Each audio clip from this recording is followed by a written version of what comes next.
연휴여서 이동이 굉장히 많은 걸로 그렇게 알고 있습니다. 그러나 오늘 예배 자리를 사모하셔서 이렇게 예배 가운데 나오신 우리 모든 사랑하는 서울수정 성도님들 가운데 오늘 말씀을 통해 주시는 하나님의 크신 은혜와 실제적인 역사가 여러분 가운데 일어날 줄 믿고 그렇게 되기를 주님의 이름으로 축원합니다. 우리 안에 살아있는 이런 영의 소욕들이, 죽어줘야 될 영의 소욕들이 오늘 말씀 가운데서 하나같이 다 죽어지기를 주님의 이름으로 축원합니다. 휴대폰 소리는 미리 죽어지기를 부탁을 드립니다. 네. 요나서, 우리가 같은 본문으로 두 번째 시간입니다. 요나서가 기록된 시기는 기원전 8세기 초반경이지요. 요나는 당시 북이스라엘에서 활동하던 여로보암 2세, 이 통치자 여로보암 2세가 있던 그 시기에 활동하던 선지자였습니다. 여러분이 잘 아시는 성경에 나오는 유명한 제국들이 있죠. 애굽, 그리고 바벨론, 그리고 아수르, 우리가 아시아라고 하죠. 이 아수르 제국, 이 아수르 제국의 수도가 니느웨였습니다. 하나님께서는 요나를 통해 이 니느웨에 대한 예언, 다시 말하면 심판의 메시지를 이 요나서를 통해서 말씀을 하고 계셨죠.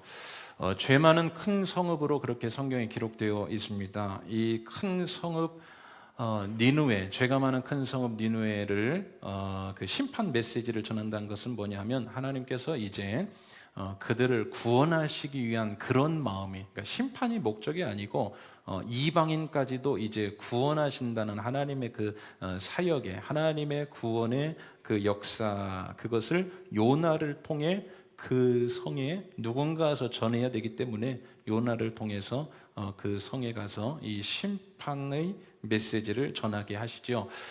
아시는 것처럼 이 아수르 제국은 니누에게 있어서는 그 민족적 그 악 감정이 그대로 고스란히 배어 있는 그 아수르입니다. 그래서 그러한 마음 때문에 감정의 골이 깊은 원수나라 니누에 가기를 요나가 처음에 꺼렸죠. 그래서 다시스로 향하게 됩니다. 그러나 여러분, 인생 살면서 하나님과 겨루는 것 있다면 빨리 포기하시기 바랍니다. 하나님을 이길 수가 없죠. 하나님께서 큰 풍랑과 그리고 물속이 뱃속에 넣어서 3일 주야 고난을 겪게 하고, 그리고 결국은 두 손 들고 회개하고 니느웨로 가게 되지요. 니느웨에서 하룻길을 걸어 심판 메시지를 전했습니다. 그런데 이제 문제는 바로 여기였죠. 요나를 통해 심판 메시지를 전해 들은 그 니느웨의 사람들이 아주 철저한 회개를 합니다. 그리고 하나님께서는 매우 신속하게 그 큰 심판을 일시에 철회를 하는 것을 보시고 니느웨에 있는 그 요나의 마음이 뭔가 좀 못마땅한 것, 지난주에 설명드렸지 않습니까? 뭔가 좀 못마땅한 것, 이방인마저도 사랑하신 그 하나님의 진의와는 지금 결이 다르게 한 발짝 쭉 물러서서 서운함을 드러내며 관망하는 자의 자세로 앉아있게 되는데, 그 관망하는 자의 자세로 앉아있을 때 지난주 첫 번째 삶에 찾아온 문제가 뭐였습니까? 잠깐 있다가 없어질 박넝쿨 가지고 싸움하고 있죠. 이것 때문에 죽느니 사느니 또 크게 기뻐했다가 두 번씩이나 차라리 내가 죽는 게 낫겠습니다. 이 박넝쿨 하나가, 관망하는 자의 자세로 앉아있던 요나에게 이 박넝쿨 하나는 그의 삶을 좌지우지할 만한, 그의 기분과 그의 감정과 그의 의지를 쥐고 흔들 만한 그런 것이 되었습니다. 죽고 싶은 심정에까지 빠져들게 되죠. 사랑하는 여러분, 그래요. 관망하는 자가 되면 하나님 앞에서 같이 뛰는 자, 사역에 열정을 내고 열정을 가지고 사명 감당하는 자, 달란트를 받으면 그거 가지고 밖으로 나가는 자가 아니라 이 사명을 잃고 열정을 잃고, 과거에 내가 그랬었는데 지금은 다 썩어져 버리고 하나님과 맞춘 이 시선이 벗어나 버리면 요나처럼 뭔가 서운하고, 박농굴 하나에 뭔가 서운하고 뒤로 빠져 있고 싶은 이러한 마음이 생긴다. 휘청거리는 인생, 이게 지난주 첫 번째 말씀이었고, 관망하는 자의 삶의 자세가 되면 또 뭐가 문제일까? 오늘 이어서 계속 한번 살펴보도록 하겠습니다. 여러분, 관망하는 자세로 살면 찾아오는 문제가 한번 따라해 주시죠. 불필요한 싸움에 시간과 힘을 낭비하게 됩니다. 우리가 인생 허비한다는 말 아시죠? 내가 인생 그 많은 시간 참 허비했어요. 신앙 안에서 말씀드린다면 이런 거, 세가족으로 오신 분들이 이제 예수 믿고 또 신앙에 귀의하고 신앙생활을 하면서 그동안 내가 참 인생을 많이 허비했네요, 이런 말씀들을 하는 것을 듣게 됩니다. 요나가 지금 목에 핏대를 세우고, 마치 목에 핏대를 세우고 하나님과 논쟁을 벌이듯 대화하고 있습니다. 여러분 9절 말씀 한번 좀 봐주시죠. 하나님이 요나에게 이르시되 네가 이 박넝쿨로 말미암아 성내고 있는 것이 어찌 옳으냐 하시니, 하나님이 쭉 보신 거지요. 그렇죠? 쭉 동쪽 올라가서 그 성을 멀리서 바라보며 자기를 위하여 초막을 짓고 그늘 아래 편안히 앉아서 어떻게 되나 보자, 마치 이런 것, 하나님이 일하시고 나는 하나님 어떻게 잘하나 한번 보자, 이런 관망하는 자세로 박넝쿨이 내려왔고 하루아침에 벌레가 갉아먹고 기뻐했다가 죽을 것 같아서 차라리 내가 죽는 게 낫겠습니다, 이런 광경을 보신 거예요. 그리고 하나님이 지금 요나에게 말씀하시는 게 그 9절입니다. 야 요나야, 한마디로 헛웃음이 나오는 거죠. 너 지금 뭐 하고 있냐? 너 이 정도 사람이더냐? 너 이러려고 여기 왔어? 아주 사소한 것 가지고 왜 목숨 걸고 그러니? 요나야, 네가 이 박넝쿨로 말미암아 지금 이렇게 하고 있는 것이 너 이거 옳다고 생각하냐? 요나가 여기에 대해서 대답해요. 하나님의 뉘앙스를 얼른 알아듣지 못합니다. 자, 이 부분 같이 읽어봅시다. 시작. 내가 성내어 죽기까지 할지라도 옳으니이다. 옳다. 죽어도 내가 옳다. 의심의 여지가 없다. 이래야 맞죠. 누구나 다 이럴 것입니다.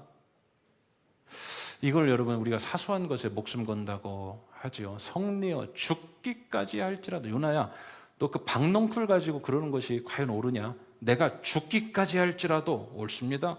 사소한 것에 목숨 걸어요. 여러분, 사람이 언제 사소한 것에 목숨 걸까요? 진짜 중요한 걸 놓치고 살면, 진짜 중요한 것을 놓치고 살면 사소한 것들이 죽고 사는 문제로 보입니다. 우리가 예수를 믿고 성령 체험, 구원받고 구원의 감격이 우리 가운데 충만할 때, 저는 그 학생 시절의 예로 한번 드려볼게요. 요즘 수련의 시즌이지 않습니까? 은혜 받은 간증들이 거기 많이 적혀 있고 한데 예사로 보이지 않습니다. 저도 마찬가지였습니다. 수련회 가고 은혜 받고 구원, 성령 체험하고 뜨겁게 하나님을 만났을 때 그때 터져 나오는 것들이 이겁니다. 하나님 한 분이면 족할 것 같습니다. 이렇게. 여러분 경험해 보셨어요? 그렇죠?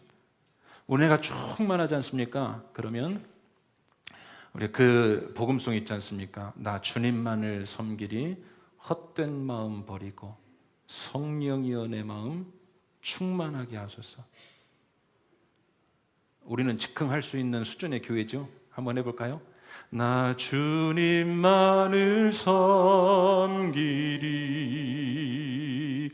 헛된 마음 버리고 성령이여 내 영혼 충만하게 하소서. 주님 앞에 내 생명 드리리라. 자, 보세요. 이 정도 고백이 나오면 박넝쿨 같은 것 가지고 사소한 것에 목숨 걸까요? 안 걸까요? 아닙니다. 그렇죠? 그러니까 은혜가 충만해지면 싹 나아지죠. 그런데 본질적인 것을 놓치고 오늘도 신앙생활하면 현상의 작은 것들이 죽고 사는 문제로 보여지게 됩니다. 야, 오나야, 너 지금 그런 거지 맞냐? 너 지금 물속에 백 속에 들어갔다가 살아서 나왔고 여기 니누에 아무나 보내지 않고 이 니누에 이 큰 성 12만여 명, 당신은 여러분 큽니다. 12만여 명이 여기 모여 있는데 너 지금 나의 사역에 너 동참하고 있고 너 지금 이러고 있을 때냐? 그런데 요나가 이렇게 말해요. 내가 성내어 죽기까지 할지라도 옳으니이다. 지금 뭔가를 놓치고 있는 겁니다. 여러분, 하나님 앞에서 우리가 옳아 보일 때가 있습니다. 무슨 말인가 하면 내 상황이 원하지 않는, 내 상황이 내 마음에 안 들 때 사람은 뭐 할까요? 하나님 앞에 항변하, 하나님 앞에 불만, 원망, 불평하죠. 이것을 바꿔 말하면 그게 뭐냐? 내가 옳다라는 거예요. 내가 옳다. 하나님이 틀렸다. 이 상황을 주신 것은 하나님이 틀렸다. 이게 여러분 원망 그 밑바닥에 깔려 있는 겁니다. 내가 옳아 보이는 것. 감사하지 못한다는 것이 뭘까요? 여러분, 감사한다는 표현은 그 저변에 이게 깔려 있습니다. 하나님이 옳습니다. 하나님이 옳습니다. 그러니까 범사에 감사라는 것은 뭐냐 하면 우리에게 감사할 만한 일이 있을 때는 하나님이 옳습니다. 이렇게 할 수 있어요. 그런데 범사란 건 뭡니까? 감사할 일이 없음에도 불구하고 하나님이 옳다라는 것을 인정하라는 거죠. 나에게 지금 감사할 상황이 아니고 내가 불평, 원망할 상황인데 사람은 그때 어떻게 된다고요? 내가 옳고 당신이 틀립니다. 그런데 감사한다는 것은 그런 상황마저도 내가 받아들일 수 있습니다. 당신이 옳습니다. 이런 거죠. 사랑하는 여러분, 오늘 살아가면서 우리가 정확히 그렇게 내가 옳고 당신이 틀립니다 라고는 안 하지만 이것을 상황 안에서 우리가 그렇게 요나처럼 발설할 때가 있습니다. 뭘까요? 오늘 내 상황이 마음에 안 들어. 오늘 내 상황과 삶 모든 것은 하나님이 주관하신 걸 여러분 믿으십니까? 하나님의 섭리 안에 돌아가는 걸 믿으십니까? 아멘이세요? 그냥 속이나 시원하게 한번 아멘 한번 해주세요. 여러분 아멘이십니까? 자, 그럼 하나님이 주셨는데 오늘 내가 마음에 들지 않아요.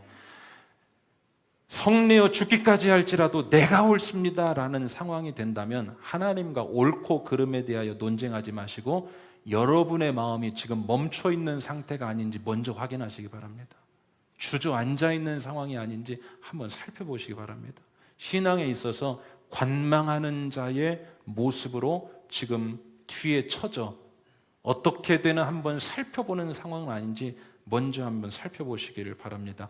오늘 우리가 살아가면서 옳고 그름의 논쟁을 벌일 수 있습니다. 그러나 하지 말으셔야 될 거 하나가 있어요. 하나님과는 옳고 그름의 논쟁 불필요합니다. 하나님의 속성 중 하나가 하나님은 언제나 선하신 분이세요. 이것도 아멘이 되십니까? 하나님은 언제나 선하신 겁니다. 하나님 언제나 무슨 일이든 하나님은 선하세요. 하나님은 언제나 선하신 분인데 하나님과 옳고 그러면 하나님은 선하신다는 것은 하나님은 언제나 옳으세요. 하나님은 언제나 옳으신데 오늘 우리 인간이 하나님과 옳고 그름의 논쟁을 한다? 매우 불필요한 시간과 에너지를 낭비하는 일이 됩니다. 제가 그 예를 자주 이런 비유를 새벽에도 가끔씩 하는데 여러분 옳고 그름의 논쟁을 가지고 사람과 하루살이가 붙었어요. 사람과 하루살이가 서로 이 옳고 그름의 논쟁을 합니다. 그러면 하루살이 입장에서는 절대로 답이 안 나와요. 답 못 찾습니다. 사람하고 하루살이하고 대화하는데 어디서 걸릴까요? 사람은 이렇게 말할 거예요. 아이, 돈 갚을게, 내일 갚을게, 내일. 내일이라는 개념이 하루살이에게는 없습니다. 미래는 나아질 거야. 미래는 내가 불 보듯 뻔해. 오늘 날씨가 이렇게 안 좋은데 일기예보를 보니까 3일만 지나면 시원해진다 하더라. 예를 들어서 여러분 좀 우스운 비유이지만 하루살이와 그런 비유, 그런 이야기로 하면 알아듣습니까? 못 알아듣습니까? 못 알아들어요. 내일이란 개념도 미래라는 개념도 하루살이에게는 있지 않습니다. 그런 개념 자체가 없어요. 논쟁이 되지 않습니다. 옳고 그름. 그렇게 대화할 때는 무조건 사람 말이 옳습니다. 맞죠? 하물며 사람이 잠깐 있다가 사라지는 그림자와 같은 인생, 어디서 와서 어디로 가는지조차도 우리 인간 본질적으로는 알지 못하는 인생이 하나님과 논쟁을 한다? 하나님과 옳고 그름, 여러분의 인생 가지고서 오늘 우리의 인생 가지고 하나님이 옳으냐 내가 옳으냐, 하나님 이건 아니죠, 하나님 이것은 너무합니다. 여러분 불필요한 논쟁이라 생각이 됩니다. 그럼 오늘 어떻게 했어야 될까? 오늘 어떻게 됐을까? 여러분 솔직히 말해봅시다. 박넝쿨 때문에 요나가 서운한 것은 맞죠? 이해할 수 있습니다. 그렇잖아요. 아니 그거 벌레 안 주시고 갉아먹지 않게 하시면 얼마나 좋아. 오늘 우리에게 주신 그 은혜와 복과 오늘 우리가 누리고 살고 또 기도 제목 하는 것 하나님께서 다 주시면 얼마나 좋겠습니까? 솔직히 박넝쿨 때문에 서운합니다. 주었다 뺏어가니까 어떤 마음이 들어요? 아니다 싶지요. 그래서 성내어 죽기까지 하면서 이것은 아니다라고 말하지 않습니까? 여러분 똑같습니다.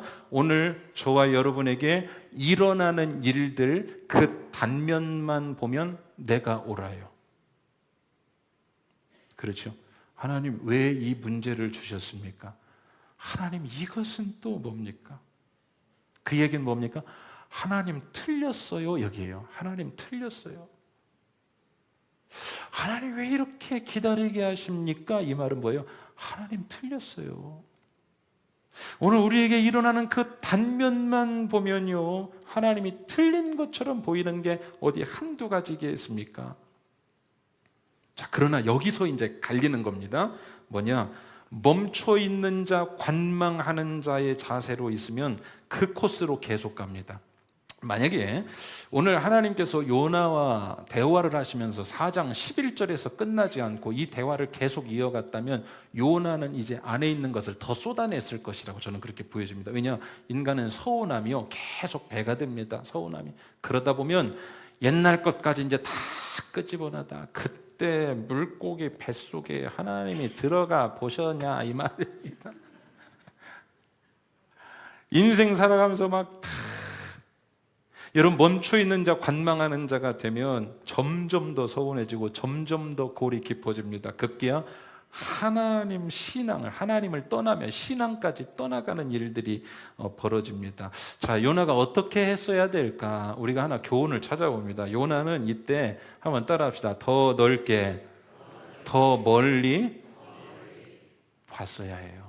더 넓게, 더 멀리. 지금 그 눈앞에, 제가 지난주에 그 그림 기억이 나십니까? 그가 성 동쪽에 높이 올라와 있죠. 그가 조금만 멀리 넓게 봤으면 지금 뭐가 보일까요? 니누의 성 전체가 보입니다. 사람은 보는 게 굉장히 중요합니다. 아브라함에게 너 밖으로 나와봐. 아무것도 없는데 동서남북을 보여주시는 이유가 뭐예요? 너 밖으로 나와봐. 밤하늘의 별을 봐봐. 보여주시는 이유가 뭘까요? 그가 봐야 될 것은 그 성 위에 밖에서 한눈에 바라보이는 그 성을 좀 넓게 좀 멀리 바라봐야 하지 않았을까? 그런데 그는 뭘 바라봤습니까? 바로 앞에 있는 그늘, 박넝쿨 그늘. 왜 넓게 바라봤어야 될까? 왜 조금 더 기다려야 됐을까? 실은 그 박넝쿨은요, 그 줬다가 뺏으면서 요나 열이나 받게 하고 약 올리려고 했던 것이 아니라, 이제 우리가 조금만 더 읽어보면 그 박넝쿨 하나 가지고도 하나님이 메시지가 있으셨어요. 메시지. 그것을 있다 없게 하면서 요나로 하여금 지금 하나님께서 어떻게 이제 움직이시고 하나님께서 어떤 사역을 하실 건지, 요나 네가 무엇을 해야 될지 그 안에 메시지가, 물론 선우의 문제는 있습니다. 그것을 주신 것과 그것에 대하여 반응하는 요나를 통하여 하나님이 주시려고 하는 메시지가 있었는데, 그 메시지를 들으면 어떻게 보이냐? 그 넓은 큰 성 니느웨를 바라보며 완전히 사람이 자세와 생각과 의지가 달랐을 텐데 지금 어디에 꽂혀 있어요? 그게 안 보이니까 박넝쿨 하나에. 자, 거기 어떤 메시지가 있었는지 10절과 11절 말씀 한번 읽어봅시다. 여러분 같이 한번 읽어주시죠. 시작. 여호와께서 이르시되 내가 재배도 아니하였고 하룻밤에 났다가 하룻밤에 말라버린 이 박넝쿨을 아꼈거든. 하물며 이 큰 성읍 니느웨에는 좌우를 분별하지 못하는 자가 12만여 명이요 가축도 많이 있나니 내가 어찌 아끼지 아니하겠느냐 하시니라. 아멘. 이 박넝쿨은요, 그가 죽고 살 문제 그런 게 아니었습니다. 그럼 뭘까요? 잘라 말하면 이런 거예요. 그걸 통해서도 하나님은 하실 말씀이 있었다. 왜 아닌 것처럼 의심하는 표정으로 저를 쳐다보세요? 박농쿨, 하룻밤에 있다가 없어지는 그 박농쿨, 그걸 대하는 요나의 반응을 통해서도 하실 말씀이 있었다. 맞습니까? 맞죠. 그러잖아요. 네가 수고도 않고 재배도 아니하고 하룻밤에 났다가 하룻밤에 말라버린 이 박농쿨을 아꼈거든. 하물며 그 큰 성읍 니누웨에는 그보다 훨씬 더 귀중한 사람들, 영혼들이 있는데 네가 그 박농쿨 하나도 아쉬워했다면 내 마음은 어떻겠느냐? 내 마음은 어떻겠느냐? 이거 메시지입니다. 요나야, 네가 박농쿨에 대한 네 마음이 그 정도였다면 내 마음 좀 알아줬으면 좋겠다. 니누에 죽을 영혼들이 저렇게 많은데 내가 어찌 안 아끼겠느냐? 요나의 사명에 대한 고치, 큰 판을 지금 말씀해 주시는 거예요. 큰 판을. 하나님께서 일하실 큰 판을, 큰 뜻을 지금 설명. 앞으로 어찌 보면 요나의 사역의 방향까지도 이 안에 들어있을 거예요. 그게 바로 박농쿨 안에 있는 메시지였습니다. 메시지. 박농쿨, 그것은요, 여러분, 메시지였어요. 인생을 쥐고 흔들 문제로 주신 게 아니라 메시지로 주셨다. 여러분, 그런데 관망하는 자세로 있으면 그 뜻을 알아들을 수가 없습니다. 메시지를 해석할 수 없어요. 오늘 여러분, 우리에게 중요하게 주시는 말씀이 있습니다. 하나님 앞에서 뒷짐지고 하나님, 내 인생에 대해서 한번 해보세요. 어찌 되나 보려고 오늘 요나의 마음이죠. 관망하는 자세로 사명감을 잃고 열정을 잃고 하나님으로부터 시선을 잃고 그렇게 살아가면 하나님께서 메시지로 주시는 박농쿨, 그것을 해석할 수가 없습니다. 번역이 안 돼요. 하나님의 마음을 읽어낼 수가 없습니다. 여러분, 그런 측면에서 성경을 한번 들여다보면 정확히 두 부류의 사람으로 나뉘어진 것을 우리가 볼 수가 있어요. 메시지를 해석해내는 성경의 인물들이 있었고 해석해내지 못하는 인물들이 있었습니다. 고라와 다단 일당의 사건 여러분 아십니까? 모세에게 벌어졌던 일이지요. 모세에게 당시 그 일은 참 큰 일이었습니다. 그래서 그가 다급하였습니다. 반역 반란을 일으킵니다. 그리고 없는 말을 막 가져다가 모세에게 당신만 특별하고 당신만 유별나냐? 막 그렇게 몰아붙입니다. 모세가 그때 다급했죠. 모세도 이렇게, 차라리 나를 죽여주십시오. 내가 이렇게 성내는 것 옳습니다. 이렇게 하지 않았습니다. 똑같이 그도 다급하였습니다. 그러나 그는 그것을 가지고 하나님 앞에 기도하러 나갔다고 했어요. 그 기도하러 나간 게 뭐냐? 해석해달라는 겁니다. 하나님 앞에. 하나님, 좀 이것 좀 해석해 주십시오. 이거 해석해 주십시오. 사랑하는 여러분, 시험 환란이 오면 성경에 너희가 온전히 기쁘게 여기라 그렇게 말씀하죠. 이유가 뭘까요? 오늘 우리에게 찾아오는 것은요, 그 안에 하나님의 해석하면 읽혀지는 하나님 메시지가 다 있는 줄로 믿습니다. 오늘 우리에게 어려움과 환란과 아픔과 고통이 있어도 그거 안에서 하나님이 우리에게 주시려는 메시지, 깨닫게 하시든지 강하게 하시든지 눈을 열어 보이게 하시든지 근육을 길러주시든지 모든 게 해석의 메시지가 있어요. 모세가 그래서 하나님 앞에 메어 달리는 거죠. 해석해달라는 거예요. 진짜 간절하게 기도를 합니다. 그랬더니 하나님의 뜻이 거기에 있었어요. 메시지가 있었습니다. 뭘까요? 고라와 그 다단 일당, 이거 참 그야말로 암적인 종양과 같은 존재지요. 일당의 문제를 일시에 정리해 주시려는, 그러니까 여러분, 제가 자주 말씀드린 거 있지 않습니까? 사건이 있어야 역사가 일어납니다. 인간의 사건이 있어야 하나님의 역사가 일어난다. 믿으십니까? 이 사건은 박농쿨로 와요. 그런데 그 안에 그 메시지를 해석하면 하나님의 역사로 이어진다. 믿으시기를 주님의 이름으로 간절히 축원합니다. 이런 문제를 정리해 주시려는 메시지, 살아가면서 여러분이 경험하셨던 것 많이 있을 겁니다. 오늘 나에게 문제로 찾아온 어떤 사건이 있었어요. 그러나 그것을 가지고 기도합니다. 그것을 가지고 기다립니다. 인내했더니 하나님께서 그 안에 담겨있는 메시지를 열어 보여주실 때 우리는 과연 하나님이 옳습니다 고백하는 일들이 어디 한두 번이겠습니까?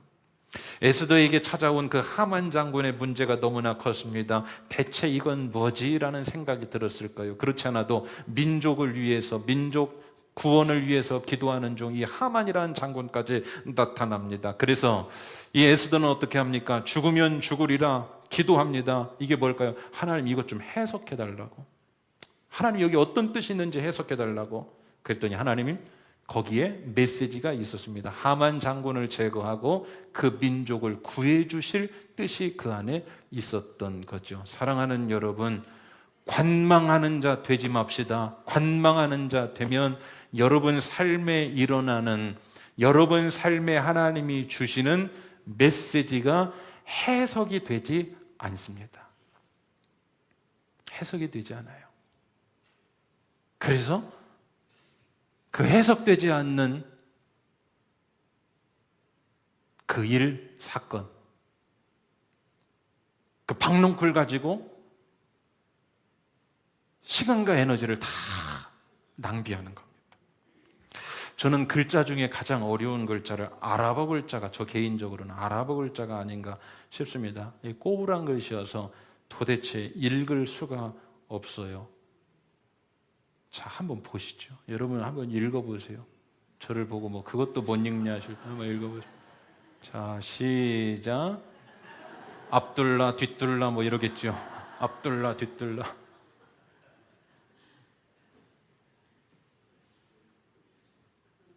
뭐 시간을 들여도 해석 안 되죠. 그렇죠. 한번 해석해 보세요. 해석은 아니라 도대체 이게 뭐다냐 이러죠. 자, 해석본을 한번 봅시다. 같이 읽어봅시다. 야고보서 1장 5절 시작. 모든 사람에게 호의 주시고 꾸짖지 아니하시는 하나님께 구하라. 그리하면 주. 아멘. 너무 좋은 말씀이죠. 너무 좋은 말씀이죠. 그러나 해석되지 않는 저 글 상태에서는 눈만 피곤합니다. 그렇죠? 스트레스만 받아요. 도대체 저거는 뭐야? 도대체 저거는 뭐야? 저게 글씨야? 그렇죠? 오늘 우리가 그렇게 살아가고 있는지 모릅니다. 여러분 삶에 스트레스가 있습니까? 아마 해석이 되지 않아서일 겁니다. 삶에 스트레스가 있습니까? 아마 해석이 되지. 하나님은 우리를 사랑하세요. 한순간도 우리를 버려두지 않으십니다. 아멘이십니까? 하나님 우리를 사랑하세요. 한순간도 버려두지 않으십니다. 그래서 우리를 통하여 함께 일하시고 함께 뭔가를 만들어 가십니다. 그래서 뭔가 사건이 일어나요. 일들이 일어납니다. 박농콜도 주십니다. 그런데 해석되지 않으면 삶의 스트레스만 많습니다.